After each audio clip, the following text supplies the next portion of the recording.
ធ្វើជាមនុស្សស្រីទន់ជ្រាយក្នុងរឿងស្នេហាពេលគេសាវាតែងគិតថាខ្លួនអស់តម្លៃប្រឹងដកដង្ហើមទុំរំតែរួមបានមួយថ្ងៃបាត់បង់ស្នេហាឈឺមួយថ្ងៃឈឺមួយជីវិតចង់ធ្វើមនុស្សស្មោះ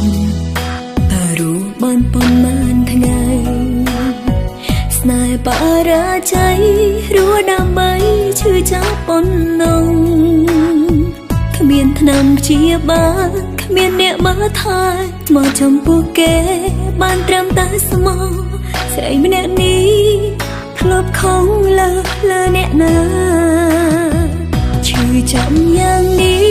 តាមនោះស្មោះរួចបានប៉ុណ្ណាវិបានស្នេហាភាពឯកានាំមកឲ្យខ្ញុំពីភពលោកនេះ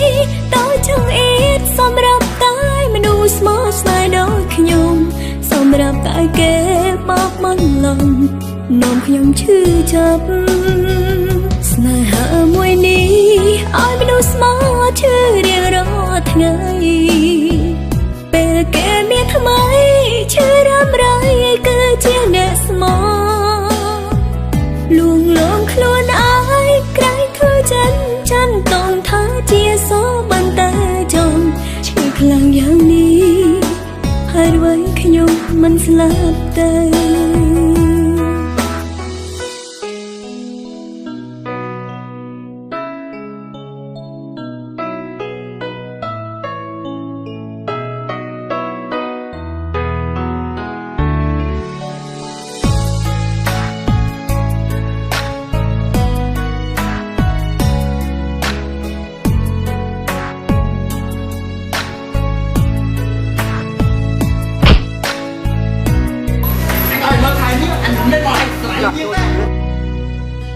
ធ្វើជាមនុស្សស្រី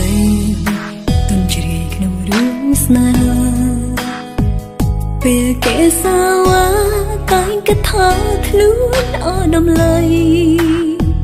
ប្រឹងដកដង្ហើមទុំរំតែរួចបានមួយថ្ងៃ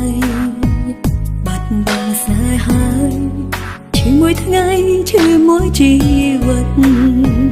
ចង់ធ្វើមនុស្សស្មោះតែรู้បានប៉ុន្មានថ្ងៃ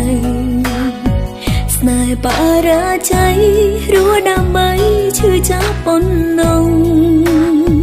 គ្មានថ្នាំព្យាបាលគ្មានអ្នកមើលថែមកចំពោះគេបានត្រឹមតែស្មោះស្រីម្នាក់នេះធ្លាប់ខំលើ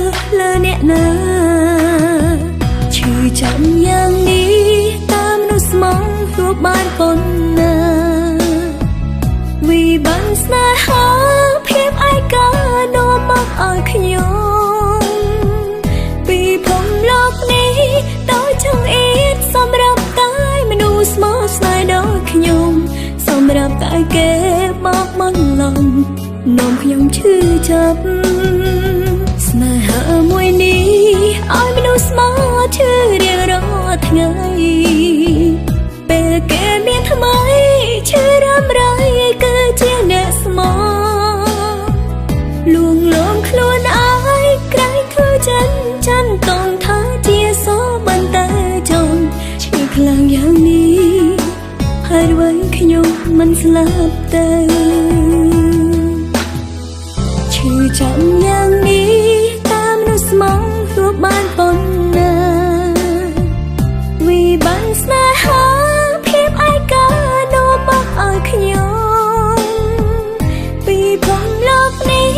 ដល់ចង្អៀតសម្រាប់តែមនុស្សស្មោះស្នេហ៍ដូចខ្ញុំសម្រាប់តែគេបោកបន្លំនាំខ្ញុំឈឺចាប់ស្នេហាមួយនេះ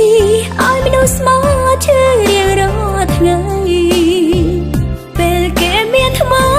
ឈឺរ៉ាំរ៉ៃគឺជាអ្នកស្មោះលួងលោមខ្លួនឯងក្រែងធ្វើចិនតងថាជាសបានតែចង់ឈឺខ្លាំងយ៉ាងនេះហើយអ្វីខ្ញុំ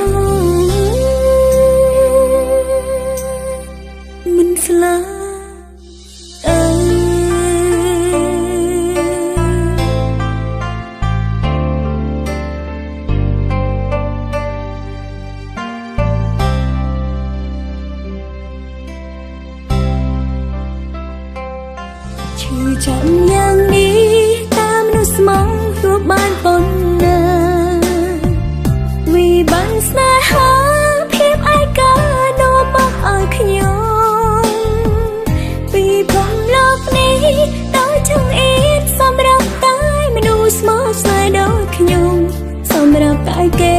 បោកមិនឡងនាំខ្ញុំឈឺចាប់ស្នេហាមួយនេះឲ្យមនុស្សស្មោះឈឺរៀងរាល់ថ្ងៃពេលគេមានថ្មីឈឺរ៉ាំរយគឺជាអ្នកស្មោះលួងលោមខ្លួនឯងក្រៃគឺចិនតងថាជាសោបន្តែចង់ឈឺខ្លាំងយ៉ាងនេះហើយអ្វីខ្ញុំ